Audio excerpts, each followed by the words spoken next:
Welcome to the Get Set Podcast Season 3. We are launching the 3rd season with 3 spooky Halloween guests. Here's the first of those 3. Enjoy!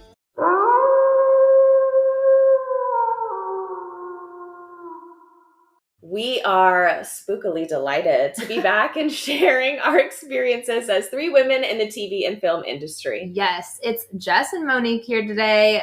Today's guest is a good friend of mine, Angelo Pastore. Mike and I met as production assistants and worked together on 2 seasons of a show. And while on said show, we always bonded about our writing ambitions. And while peeing, Mike wrote a whole freaking book. Yes, that's honestly so incredible. Yeah. It's titled Blue Moon Foundation and Folklore. It is a collection of interconnected short stories and is the first book in a horror anthology series that chronicles the terrifying history of the most haunted town in America. Ghost tales, cryptid encounters, murders, mysteries, and more can be found on the pages of this incredible book. And this book is self-published. So today we're going to learn a lot about Mike, his inspiration for the book, his journey to self-publishing, and his future goals for the stories and his career as a writer. Mike, let's start at the beginning. Tell us who you are, where you call home, and how you got your start. Hi, thanks for having me. Yes, absolutely. I'm Michael Pastore. I'm originally from Long Island, New York. Went to college studying film in North Carolina at the University of North Carolina School of the Arts. Studied screenwriting, and then, moved out here after college, and then tried to make my way in the film industry, landed gigs as a PA, and tried to do my writing as a screenwriter. But as you can see, I wrote a book because I thought that was a more fun and better way to get my work out there. Yeah, since, easier for sure. I'm just sitting on scripts and they're gathering dust, and that's frustrating. Well, easier in terms of like a book is something that like is tangible that one or a handful of people can work on rather than a whole studio being put behind all these stories. And I want to say too, Mike, like the way he writes is very much like Tolkien-esque in terms of like building entire worlds. Like this is not, very descriptive and like not a casual writer of like, I'm going to write a cute little rom-com and get this done in like a month. Like it's a whole thing, which is great. It's like huge for storytelling. However, usually if you're going to turn that into like a film or television series, it's going to have a little bit more budget behind it to like really, be able to show the entire expansion of his worlds. Mm-hmm. But so we worked together and we had a lot of conversation. Will you tell us a little bit about the book and like where the inspiration came from? I know there's a bit of a story. It's not like I thought of it one day and then I wrote it. Yeah, so it's kind of weird to frame it this way, but because I'm only 28, but it's kind of my life's work because since I was 5 years old, I've been playing in the world that this universe takes place in. Because my first short films, when I was like, I love George Lucas and Star Wars, I want to make movies. I'm going to film school. I want to go to USC. And my dad was like, okay, here's a camcorder. Do what you want with it. Oh, and I that's started so great. I created a character, and I really love the Universal monster movies and like Sleepy Hollow. Big fan of that, like especially the Disney cartoon. So I always had a very horror and fantasy kind of mindset between Star Wars, Lord of the Rings also. Yeah. And the Universal monster films. So like that was always kind of my wheelhouse. Like, how do I combine that together? So like over the years, I've always revisited like these ideas that I had when I was really young, like these very pure, innocent ideas, and figured out how to mature them over time. And I actually started writing this book right after I graduated from college. And I wrote 3 chapters, like 20 pages for those chapters. And then I moved out here and it gathered dust for a bit because I got busy trying to get the ball rolling here. Trying to survive. And that book, unlike what I have already released, is more of a traditional narrative where it follows it's going to follow one narrative throughout the entire story. When I was on the show with Jess, I ended up getting inspired by some Instagram posts I saw that made me really want to reframe how I was thinking about writing and telling this story. And because we were like, ideas like, oh, what if I told a short story about this? What if I did this? So like the whole idea of like doing interconnected short stories was born of that. And at the same time, I had jumped back into writing that book, which now is going to be the fourth book in the series, even though it was the one I started with. But so these first three books I'm framing as the history of horror. And it is about Blue Moon, a town in upstate New York in the Hudson River Valley that was settled in 1656 by Dutch fur traders. And it very quickly became like a little hub in the region for trade and commerce. Farmers moved up there and settled.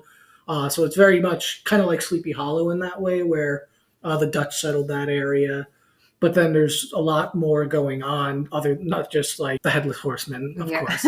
There's a lot more going on from the lore I developed over the years. There's more going on beneath the surface than the short stories let on. Mm-hmm. But yeah, so I started telling these stories, and I really was interested in the idea of how do I develop a world for the story to exist in that feels real when there are so many crazy supernatural paranormal things that usually when you watch a horror movie, it's like, oh, this is a demon movie. This is a movie about zombies. This is a movie about Frankenstein and someone creating life. And it's like usually that those ideas stand on their own. Mm-hmm. Like a poltergeist, like you don't usually see like fusion of all these different horror elements coming together in one narrative. And I'm a big proponent that all of these things should exist in one universe. Mm-hmm. So part of the idea was trying to lay the foundation for a universe where you can have a werewolf that exists while all these paranormal ghost stories are also existing in the same world, while there's demonic stuff happening. And it's not just like, oh, I don't want to put it in a box. I want to be like the whole scope of horror can exist within this universe. And so every story in the book will tell a different kind of genre in horror from the niche, which is that is terrifying and awesome. Yeah. Well, and then another interesting thing that I remember we talked about while you were developing it is you were talking about that these stories in this town don't take place all at the same time. They're like different timelines. Mm-hmm. Can you tell us a little bit about some timelines that we'll see? Yeah. So the first book, Foundation Folklore, covers basically the foundation from the 1600s up until the end of the Civil War. And I love history. Yeah. Like my dad was a history teacher, and we always used to travel to historical locations. We would do the ghost tours at those locations. Nice. So like, there's always been in my mind like a really close connection between history and horror. And like when you go to a place, what's the local folklore, and how does folklore influence the people that live in that area? Yeah. So those are like ideas I really felt inspired by and wanted to play with. So you see like early days of like colonization of the Americas. You see one of my favorite stories that is very personal because it's the most based on my hometown. It's a Revolutionary War piece, but all the events for the most part that happen in that story are based on true things that happened in my town. I changed the names of the people. There's more exaggeration of things, but for the most part, like the big beats of that story are true. Mm-hmm. So it feels the most real in that way because I knew what I was writing from like my town's history. Yeah. But yeah. Nice. I want to read it so bad. I know. It's so good. Well, and by the way, let us just say it is available to purchase. There's an Amazon link that'll be in the show notes for sure. Absolutely. Will you go in, because this was self-published, Mm-hmm. will you go into the thought process as to why self-publishing, how self-publishing? I don't even know what that journey looks like. Yeah. What was I didn't know what that journey was like until I started it. what did you learn? What were the pros and the cons? All of it. Well, pros for us everything. self-publishing are the fact that you control everything. Yeah. If you go a traditional publishing route, first of all, I've heard that like to even get a I don't know how true this is. Mm-hmm. I've heard to even get a publishing deal, you need to prove that you can sell like 20,000 copies of your book out the gate. And it's like, how? Yeah. How is someone who's never released a book going to release something that sells that many and a publisher is like, yeah, I'm going to take this on. No. Yeah. I also saw a statistic, which is like 90% of self-published authors only sell 100 copies of their book in its entire lifetime. Dang. Which is a wild statistic, but that's also so many people write books now. Yeah. So it's like the market's so flooded.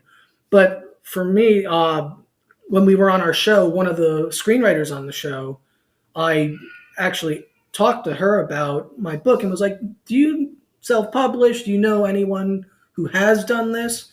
And she pointed me to one of her friends, and I had a great like Skype conversation with them where they gave me so much good information on what to do. And then she set me up with an editor. And at that point I was like, oh, an editor. So I then reached out to that editor and I got the book professionally edited, which was great because grammar's not my specialty, but I didn't have many notes, which was good because I'm so meticulous and just like I want it to be perfect and trying so hard to make sure. I mean, if grammar was the bulk of your notes, that's great because that means your story and your world tracked and they were able to follow it and see it fully. And it's really hard to like look at your own work in that eye when you're worried about all the other components of story, character, description, like all of that, and then have to be like, oh, let me get my like, fifth grade teacher like persona out and like, get my red marker and try to figure out what, the spelling and all that. Yeah. And that you paid for that, right? That's something you pay for an editor or no? Yes. So I'm sure every editor is different with what they charge for their rates. And how many pages is this book? The first book tapped out at 131 pages. Okay. So it's not like long. Right. It's a little dense. My wife always is talking about when she reads it, how she's reading it and has to really pay attention. Yeah. Like if there's any noise around her, she's going to lose what she's reading because she has to like lock in when she reads it. Mm-hmm. I feel like that comes from my Tolkien and my Edgar Allan Poe influences where they're dense and you get sucked into the world. Mm-hmm. Yeah. But yeah, so I have another friend, Nathan Nicolau, he was a screenwriter at my school, and he's also self-publishing books, and he just self-published his first book too, which is also available on Amazon. And I reached out to him because I was like, hey, you just did this self-publishing. How did you go about actually getting it published, like by yourself? Because at that point, I finished it. It was edited. I didn't know how to actually get it onto Amazon. And he was like, okay, so Amazon has this thing called KDP, Kindle Direct Publishing. So it's the program, you go in and you put your manuscript in and it allows you to format it and get it all set up and then do your cover. You can create custom covers there. Did you get an illustrator for your cover? Or? So my buddy Greg Ports, who is a contributor on the book, he took the photo on the cover. That's the church the cover photo Greg took, and it is the church that is in my hometown. Mm-hmm. Neither of us attended this church, but it's like an iconic church. From my point of view, it's an iconic church from my hometown where the founders of my hometown are buried, hence like the importance of like that folklore being in the book. Yeah. Mm-hmm. And it's very old. It's very rustic congregational church, very beautiful graveyard. So he took the photo because he's currently still back on the East Coast. He edited, he did all the work on the cover, and it came out great. Couldn't be happier with how the cover looks. The cover's there, the manuscript's there, and then, it's super easy. At that point, once it's ready, you order like proof copies to be like, is the cover right? And I found this to be the most tedious part because I kept getting the covers sent back and the proofs that were off, and like the way it was lining up wasn't right. So it took me a while to make sure I nailed that. Because I'm so like OCD, I'm like, it's not centered. Yeah. Mm-hmm. So once it was at a point where I'm like, okay, I can step back and let this be the final version of it. Then I submitted it for publishing, and it's like 72 hours. You can schedule a release, but if you don't schedule a release and you're just like, I'm dropping it, it's like 72 hours of approval. They're making sure you're not like copywriting stuff. And Amazon gives you it's like the barcode stuff. They create all that for you, and you own the rights to your book as soon as it's published. Oh, great. So the copywriting thing kind of took care of itself by going through this process? Yeah, so Amazon basically, they distribute it, but you own the copyright. Right. But to double down, I actually submitted last week to the Library of Congress, so Right. I will officially own, like, in the eyes of the government and the law, I Yeah. will have physical proof that That's smart. I own the book. Which is really important. Make sure you guys protect your work. I think that's something that Yes. sometimes is forgotten. Like some of the more obvious things are a little bit more forgotten. Yeah. So, and then what about like all of your like, and they take care of distribution, right? Someone just goes in and Yeah, so order and they if get someone were to order it from Amazon, the order would go through, Amazon processes it, and Mhm. then Amazon's publishing would make the book copy and ship it out. Nice. So it's like, no, I don't have to worry about ordering thousands of copies Yeah. like on hand. If someone orders the book, it's Amazon's like, all right, we got to make a printing of this and ship it out. So it becomes a very quick, like easy process that very hands off for me. Amazon takes their rate for shipping and for printing, but it's not crazy. And then I get my percentage from a sale, which is great. And then any sales I'm using to put back into the project for marketing and whatever I can do to. And how are get it you going. approaching marketing? I I mean, other than being on this lovely podcast. This podcast is the first big marketing thing Woo! I've done. We're happy to be a part of the launch. Yeah.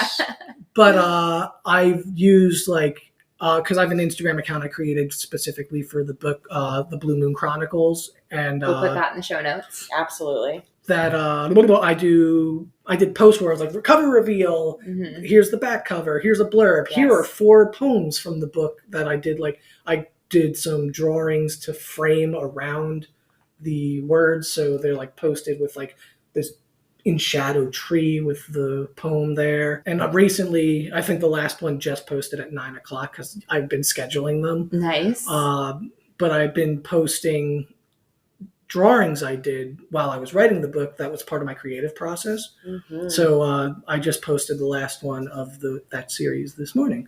Cool. So it's been basically Instagram is like your main source of like the marketing. Pretty and much. Then our podcast, which will have some stuff on Instagram too. So what about your like future plans for this? Like obviously we heard there's more stories to be storied. What about like putting this into like a film, or like what are your goals and ambitions for that?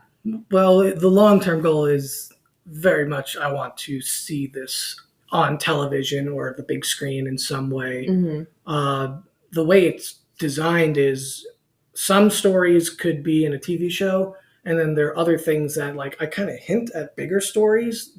Like one of the stories, the first film I made when I was in college, I wrote my freshman year of college. I came in and I pitched a short story called Broken that was set in the Civil War, a little post-Civil War. It's about a family that was on opposite sides of the war. And one brother survived the war who fought for the Confederates. And has the trauma and PTSD from the war, even though PTSD wasn't a term that existed yet. Right. It's like, that's like the first war where people were coming back from it with that trauma, because the Civil War was like the first modern war. Like all the Gunfire and like everything. trench warfare started with Yeah. the Civil War. Weapons were becoming more deadly, so that's why the casualties were higher than any war up until that point. When it comes to like, because they used to just stand and shoot each other, and that would be it. Yeah. So they There's more started guerrilla fighting the warfare. Civil War like that, and very quickly, like, we're going to lose our whole armies in days if we don't change the way we're fighting. And a lot of Europe didn't learn the lessons from in World War One when they started that war. And if you that's a whole other time. But that story, basically, it's about he kills his brother during the Civil War, and he has to go home to his mother, who the favorite son is the one he killed. Ugh. And he's dealing with the trauma of that while his brother's ghost is haunting him. And that exists within this world. And even though that takes place in Virginia, I found a way to weave that aspect of that story into this book Mm-hmm. and open up threads that, like, from the book, even though this may not be directly about Blue Moon, there are spin-off things you can even pull from it. Because I'm all over the place. Literally, this is all like I'm telling you, I want to world see all of building. it. Yeah, I can't wait. Which, by the way, I definitely want to be a part of something like whatever. Well, I mean, it's cool that this month on the podcast we have a horror director and writer also. We're gonna link you guys up because he loves producing and directing horror things. So very cool. yeah, definitely absolutely. connect you for Definitely. sure. And Monique is a working actress. She's SAG and she's amazing. Just Hi. And I love spooky, paranormal, all those things. Yeah, she is very pregnant right now, but she won't be in like a month. So any day. Yeah. Who knows? What about in the near future? Are you planning on making anything into a short? Any like proof of concept? Like, do you have? There is a short in development right now that isn't. It's a spin-off short from the world. If it's written this short, it would be in the third book, and it doesn't take place in the town, but it's about someone from the town that goes elsewhere. And I kind of play with the idea that just by living in that town, crazy shit follows you. You're affected. And it like you go somewhere else and you're going to be a magnet to supernatural forces just because of the fact you've lived in this town. Why that's the case will be explained way later. Maybe because you are what you experience. Deeper meaning. Just saying. Maybe. Maybe. But yeah, so where are you in that aspect? In terms of making it into a short. This is a whole franchise. That's what I'm saying. This is a whole franchise. No, it's a whole situation. Yeah. No, this is very much a big universe. And the best note I got from the editor was at the end, she was like, I could see each one of these as a weekly episode in the TV series. And I was like, that was my intention. Yeah. So like that felt good to hear it from the person that outsider has no idea anything about me, just reading the book, being like, I think this could be a really cool TV show. And I'm like, yay, that's what I want to hear because that is what I want. Yeah. It's going to be big. Yeah. When it happens. It's going to be expensive because of the period piece angle. Mm-hmm. Just the first book, it's like two centuries of history. Yeah. So that's a lot for a costume department and a props department. Yeah, so if there's any costumers out there that want to hook up and show your stuff, contact Send Mike. your resumes. Yeah. So I do want to just point out that, because we always preach, right, on this show of... There are multiple different avenues to get where you want in your career or get where you want for your project. Let's remember, Mike is doing this while being a production assistant. He used the resources that we had available to us, which were the writers on our show that really, like, they weren't writers that were like, into, like, or not into, but like we didn't have a show that was like about a period, whatever, historical horror thing. But I mean, writers, they know things, and you use that and you were able to, get passed on and hooked up with someone who had self-published, which then like led you to your editor, and again, you're doing this all while working and also bringing in a baby, because let's not forget that. Yeah. Mm-hmm. How old is your baby now? She is to the 8th or the 9th. Today's the 8th. So tomorrow she will be 10 months old. Yeah. Oh my! So let's remember that too. Not Congrats. only he's thriving like personally, and then also like just freaking out there creating and using the resources that we have. And it goes back to too, because we've said a lot on this podcast that, it's great to be self-motivated, which you clearly are, but also if you don't tell people what your passions are, what you're working on, those connections may never present themselves to you because you're not opening your mouth. Like if you hadn't talked to Jessica on set or to the writers on set or to everyone that you've connected with, then, the promotion or like you said, connecting with the editor might not have come to fruition or come to fruition as soon as it did. Because it seems like everything is, the ball is rolling. Yeah. And you're doing a lot. You're a go-getter for sure. Yeah, trying. I mean, we are our own best, like, promoters. Yeah. Like, if we don't speak for ourselves, like, what's going to happen? Well, and here's the thing, too, that I always found really interesting about the way Mike's brain works, because it is very much different from, like, my brain. I mean, I always geek out, like, it was nice because I don't have many friends that can geek out about Tolkien, but I do like Tolkien, so that was always nice. But you always lose me on Star Wars. I have no idea anything about Star Wars, but he's a huge fan. But just the fact that there are different ways to approach writing, and clearly your way is like huge world development, character development, like all of these different expansive timelines, like an entire universe, which isn't necessarily everyone's way of writing, or even like cup of tea or whatever. Yeah, I just always found it so fascinating, your like approach, that you would have like something just spark, and then you would like it's like the Big Bang Theory, like, and then the whole universe is created by like one thing. It's crazy. Yeah. With your training and your education, and just things that you found out with writing, is there anything, if people wanted to get started, or if people wanted resources to learn more and are maybe not studying screenwriting in college, are there any books or resources or anything like that kind of help train you to keep track of this whole expansive world that you've created, or these through lines, or the structure of it? Interesting question. So a lot of it's just in my brain, and I find for me writing down in notebooks and like keeping like, because I find physically putting something down on paper is very useful to always remembering it. It like, and then it exists in some way, and there's no way you forget something you write down, because you can always go back to it, and it's like aha. But I watch a lot of like film analysis videos and stuff. Like even when I was at school, like they taught us the basic structure of screenwriting, but then a lot of it was like, now go and journey and figure out how you want to be as a storyteller and what makes you tick as a storyteller. One thing, a lot of people will understand it when they see it, but I always try and do it in my writing. There's this writing theory that's known as ring theory, and it's basically like the poetic rhyming of a narrative. And I came to learn this through Star Wars, because there's the famous quote of George Lucas when they were making Phantom Menace being like, it's like poetry, it rhymes.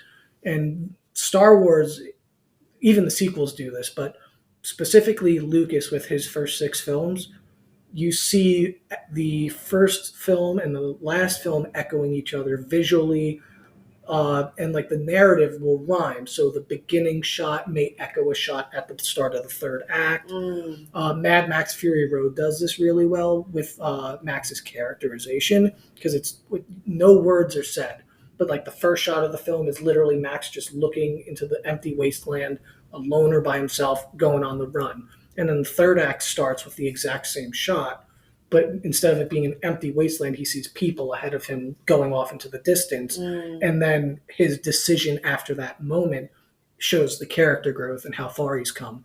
So it's like, that's a visual way to do it, but that was in the script. So I find ring theory, it's in a lot of movies, and you'll notice it. Sometimes it's a line of dialogue that is said in the beginning of the movie and will come back later in the movie. And the meaning of that line is completely flipped because of the journey that we go on in that story.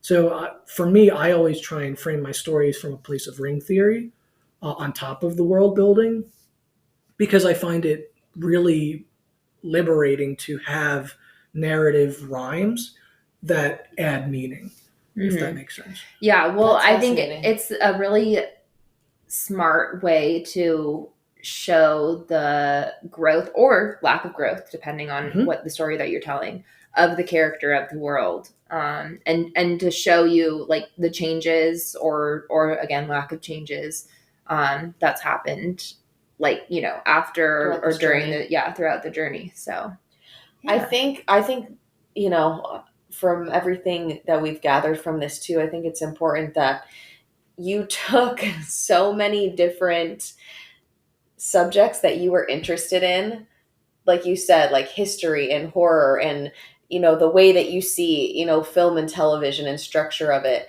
and when you explain it, it fits so perfectly and cohesively. So I feel like it's just such a strong pitch that for anybody, that you can take all these different interests or things that interest you, infuse it, and that's what makes it special. That's what makes it special. That's what makes it unique, because listening to this, immediately I can see like, oh, this could be like, and will be like a major freaking hit.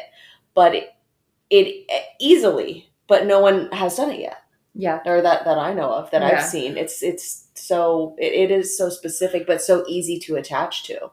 Also, something that like I believe as a writer that I think is good advice would be write stuff you want to see. Mm-hmm. Like this is like what these stories are like specifically. I wish there was stuff that existed like this because I love horror. I want stuff that's horror that I can like dive back into and have that rewatch quality where over time something in the narrative or something will make new meaning come to something that you didn't realize was there to begin with.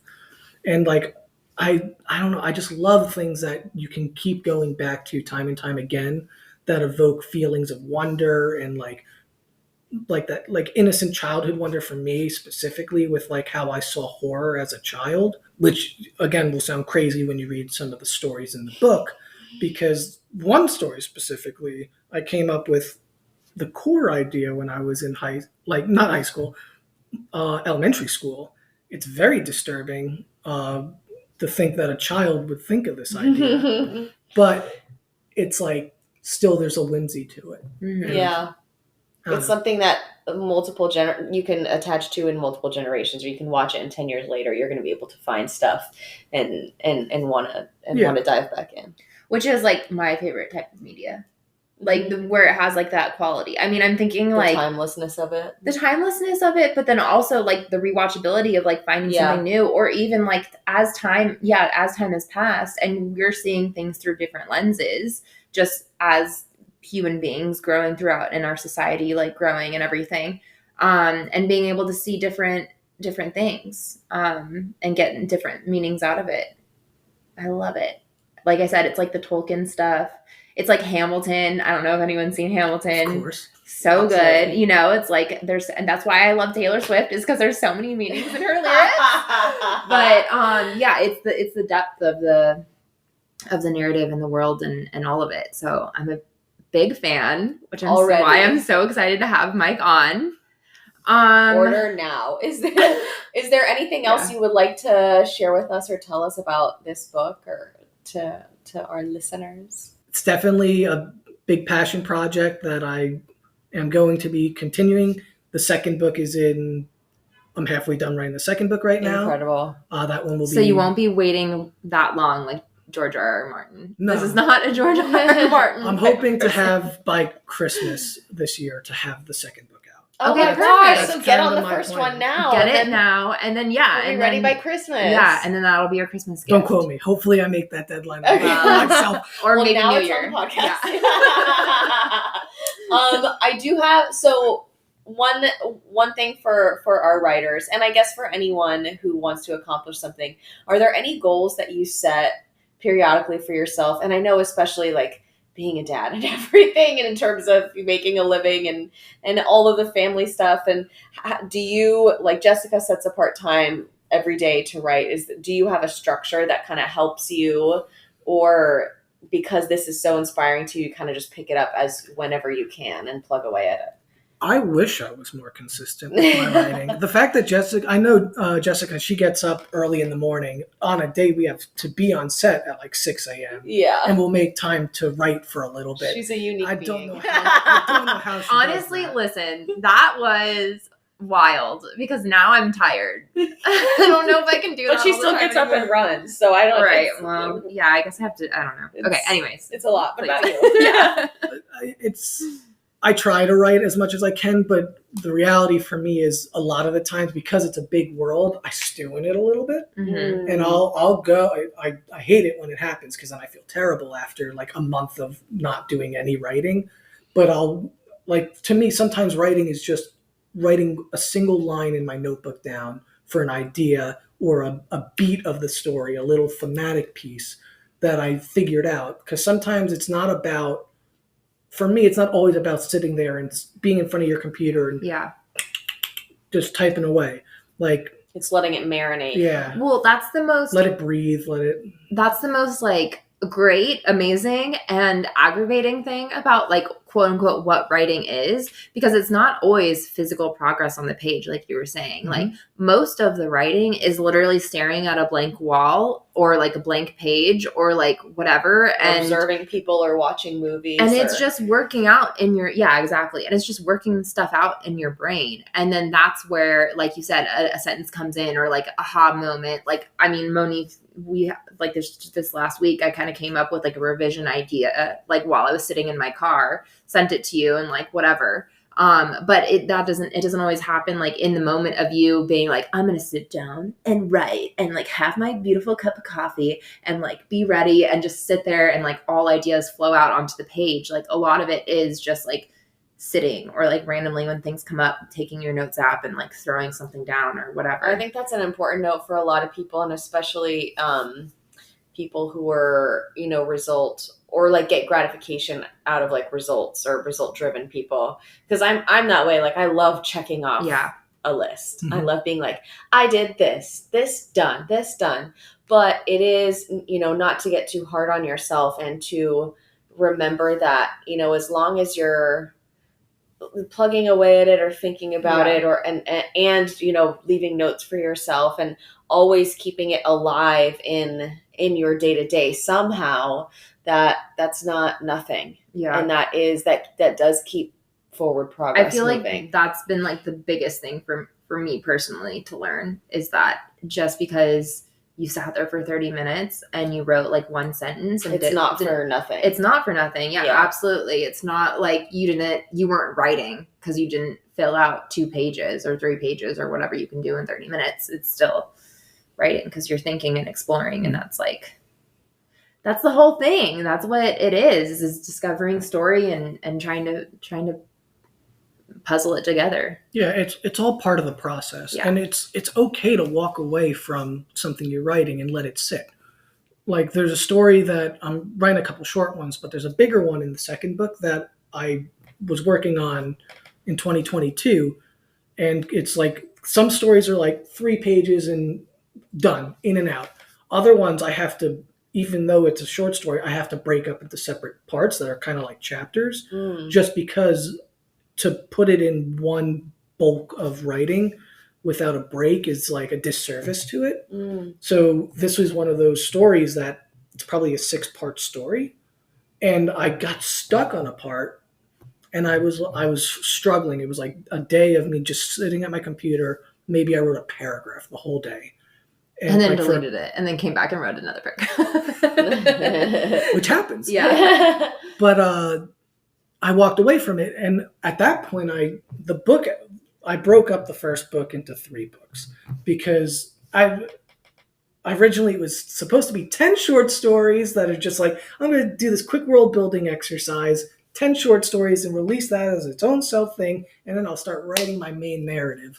And very quickly, Jessica witnessed this happen. Yeah. It became, well, I can do this. And I got another idea here that'll track to this plot point in book 4. What about this? And then it just was like, okay, wait a minute. Listen, it's so much bigger. I would go in and he would like say, oh yeah, I think I have this, whatever, blah, blah, blah. I'm like, okay, really, that sounds amazing, really cool. And then it was like, maybe 5 days later or something, like, and then he'd come back and be like, oh yeah, so I think it's gonna be like da da da da, and it was like so. I think cool. I have a whole another book. It was I have a whole another series. Yeah, it was just so fun to like witness and hear about, because like this was like what was so great about like the show that we were on and everything, or working together. Like it's so fun to like work with another writer and everything who's like basically around the same area of you as your career, where you're really just trying to get somewhere and gain some traction. And just like having like story ideas like just come up and just like chat, and like just hearing people like being passionate about what they're writing about and creatively plugging away at it. Amazing.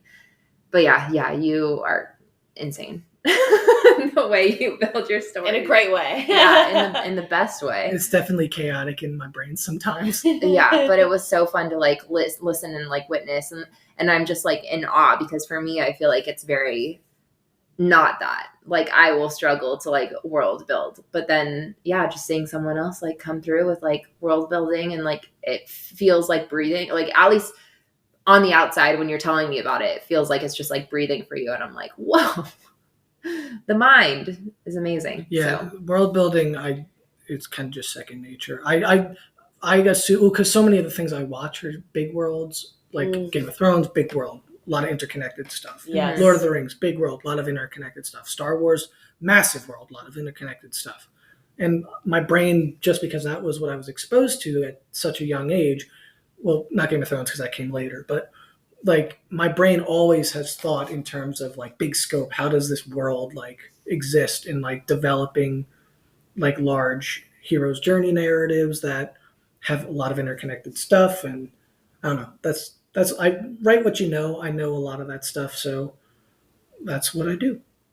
Even though this book, it's mostly Edgar Allan Poe, Washington Irving, like inspiration with a lot of Tolkien. But the Tolkien stuff you don't realize is there until you'll get later to books, and then you're going to go back and be like, oh my goodness, he's doing crazy Tolkien world building that we didn't even notice here. Because I'm setting up stuff literally books ahead. But because I know the whole story. Now that you've listened to this podcast, you have an up and up, and you know that he's doing Tolkien shit. It's gonna be crazy. Insider information you get on the podcast only. Yeah. Well, Mike, thanks so much for coming on. I'm so excited, so happy that you came on. Good to see you again. Yeah, Freaking, you too. I miss Thanks for seeing you having every me. day. Absolutely. Nice to meet you. And yes, everyone, go down to the show notes, clink that Clink it. Clink, cheers. Click that Amazon link. We will be doing so, and we can't wait to read it. Yeah. But we have your Instagram handle. What about your Absolutely. personal? Do you want to send people there to follow your journey? Yeah, you can follow me at MA Pastore on Instagram, and yeah. Yay! So follow Mike, follow the book itself, and then go freaking buy it, or else. And because it's gonna be big. Yeah. Friggin' get in now. Get in while it's like, he's not too hyped up. You'll be one of the crazy fans that, From the beginning. Yeah. All right. Thanks so much. Go get set. Okay, guys, it's no surprise. We love you, and you love us. So show us a little more of that love. Subscribe, rate, review, and don't forget our Patreon at patreon.com/oldgirlsentertainment. Love you guys. Okay.